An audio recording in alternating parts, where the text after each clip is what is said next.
बिस्मिल्लाहिर्रहमानिर्रहीम अस्सलाम वालेकुम रहमतुल्लाह। बलूचिस्तान के अंदर जो दहशतगर्दी के वाक़यात हुए हैं उसके ऊपर पूरी दुनिया से रद्द-ए-अमल आया है। आलमी दुनिया ने उसके ऊपर रद्द-ए-अमल दिया है, जिसमें ईरान भी शामिल है, जिसमें चाइना भी शामिल है, जिसमें अमेरिका भी शामिल है। और ये तीनों ताकतवर ममालिक ने army chief general Asim Munir के नाम बड़ा अहम तरीन मैसेज या पैगाम कन्वे किया है। और इन ममालिक की जानिब से माजी का भी जिक्र किया गया है कि माजी के अंदर जो पॉलिसी अपनाई गई इमरान खान की जानिब से वो कितनी ज़बरदस्त पॉलिसी थी, और उसके नतीजे में पाकिस्तान में दहशतगर्दी मुकम्मल तौर पर ख़त्म हो चुकी थी। दहशतगर्दी का मुकम्मल ख़ात्मा हो चुका था। लेकिन उसके बाद जब ये नाअहल हुकूमत आ गई, जब ये नाअहलों का टोला आ गया, करप्ट टोला आ गया, उसकी वजह से पाकिस्तान के अंदर दहशतगर्दी की लहर दोबारा से पैदा हो गई। अब ईरान, चाइना और अमेरिका, इनकी जानिब से जो आर्मी चीफ के लिए पैगाम कन्वे किया गया है, इनकी जानिब से जो आर्मी चीफ के लिए जनरल आसिम के लिए जो बात की गई है वो बहुत अहम है। और इसके अंदर बता दिया गया है कि किस तरीके से आगे जो एससीओ समिट होने जा रहा है, शंघाई ताउन तंजीम, उस समिट को, उस कॉन्फ्रेंस को नाकाम बनाने के लिए, उसको सबटाज करने के लिए पाकिस्तान के अंदर ये एक दहशतगर्दी की लहर को पैदा किया गया जानबूझकर।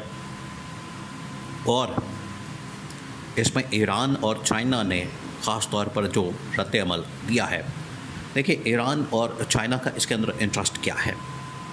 अभी चीन के फ़ौजी सरबराह ने army chief general Asim Munir से मुलाकात की 2-3 दिन पहले, और उन्होंने इस खित्ते की सिक्योरिटी की सूरत हाल के ऊपर बड़ा तफसील से तबादला ख्याल किया, बड़ी तफसील के साथ बात की। और उन्होंने कहा कि किस तरीके से पाकिस्तान के अंदर जो हालात हैं और इस खित्ते के अंदर जो हालात हैं, इसमें हमें एक होकर चलना है, मिलकर चलना है और मिलकर मुकाबला करना है। ये जनरल आसिम की जानिब से और जो चाइना के आर्मी चीफ हैं उनकी जानिब से बात की गई, और उन्होंने कहा कि हमारा मिलकर चलना बड़ा ज़रूरी है, क्योंकि यहाँ पर जो भारत की जानिब से, इंडिया की जानिब से और उसके साथ मिलकर इसराइल जो साजिशें कर रहा है उसका मुकाबला करना बड़ा ज़रूरी है।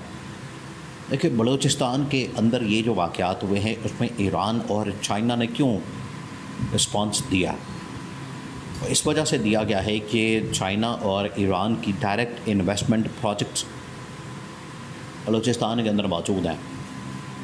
चाइना के तो खैर प्रोजेक्ट्स हैं, और ईरान इसका हमसाया मुल्क है, और बलूचिस्तान का बॉर्डर मिलता है ईरान के साथ, जिसकी वजह से ईरान को इस तरह के वाक़यात के ऊपर बड़ी तशवीश होती है।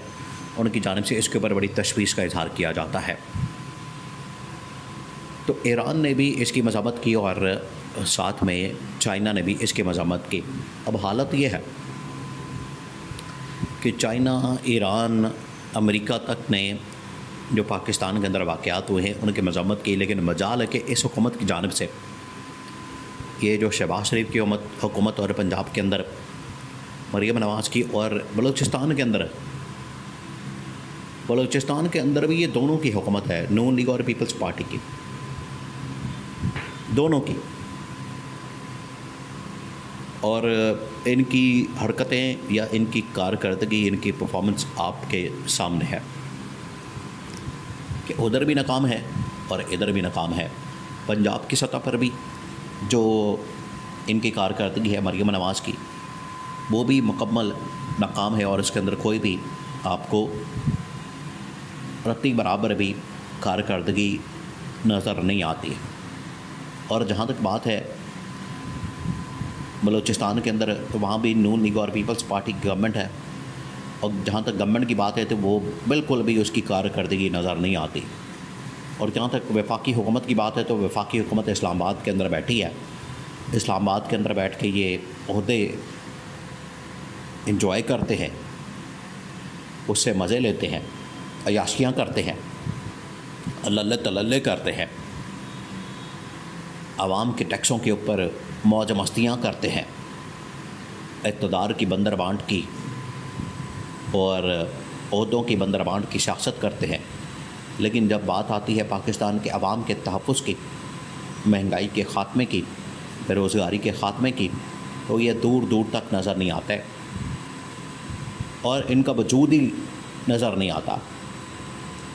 मुल्क के अंदर महंगाई है, बेरोज़गारी है, हड़तालें हैं, लॉन्ग मार्च है, अब ये सब मैदान के अंदर आ चुके हैं। आवाम तो सड़कों पर आ चुकी है और आवाम की जानिब से बड़ा सख्त किस्म का रिएक्शन दिया जा रहा है, लेकिन हुकूमत जूं की तूं है। हुकूमत को रत्ती बराबर भी फ़र्क नहीं पड़ा। हुकूमत को कोई इससे रत्ती बराबर भी उनके सर पर जूं नहीं रेंग रही कि मुल्क की हालात किस तरफ जा रहे हैं और मामलात कितने आउट ऑफ कंट्रोल हो चुके हैं। और चाइना ने और ईरान ने माजी की पॉलिसी को अपनाने का मशवरा दिया है आर्मी चीफ को। देखिए, वो उनकी जानिब से मशवरा क्यों दिया गया है। उनको पता है कि इमरान खान के दौरे हुकूमत में पाकिस्तान के अंदर बड़ी स्टेबिलिटी थी, पाकिस्तान के अंदर एक हुकूमत थी और सारी दुनिया को पता था और दुनिया के डेलीगेशंस पाकिस्तान आते थे और इमरान खान बड़े बड़े ताकतवर ममालिक का दौरा करता था। लेकिन इनकी हालत ये है कि ना इनसे कोई मिलने आता है और ना इनको कोई बुलाता है और ये घर बैठ के ही यहाँ पर पाकिस्तान में अपने इक़्तिदार और जो ओहदों की बंदरबांट है उसके अंदर मसरूफ़ है। कोई इनको मुँह लगाने को तैयार नहीं, कोई इनके साथ बात करने को तैयार नहीं। ये इनकी हालत है, जिसकी वजह से एक तो चाइना ने भी, ईरान ने भी, देखिए ईरान और सऊदी अरब की दोस्ती भी चाइना ने करवाई इमरान खान के जाने के बाद, हालांकि इमरान खान का वो इनिशिएटिव था। तो यहाँ से आप अंदाज़ा कर सकते हैं कि आलमी ताकतों के नज़दीक और उम्मत मुसलमा के नज़दीक इमरान खान की हैसियत, वैल्यू क्या थी। और इमरान खान ने अफ़गानिस्तान के अंदर से जो दहशतगर्दी का ख़ात्मा, अमेरिका का ख़ात्मा, अमेरिका को भगाने में किरदार अदा किया था। वरना ये लोग होते, ये शरीफ ख़ानदान, ज़रदारी ख़ानदान, इन्होंने तो आज तक वहाँ पर कोई काम, ढंग का काम नहीं किया। और देख लें अफ़गानिस्तान का पिछले 2.5 साल से इन्होंने कोई दौरा नहीं किया। फ़ॉरेन पॉलिसी लेवल पर मुकम्मल नाकामी इनकी। वो तो इस्टेब्लिशमेंट ने कंट्रोल करके रखा हुआ है, तो मामला ठीक हैं। अगर इनके हाथ में होते तो वहाँ भी तबाही और बर्बादी होती। तो अब चाइना ने और ईरान ने इमरान खान की पॉलिसी को दोबारा से अपनाने का जनरल आसिम को कहा है।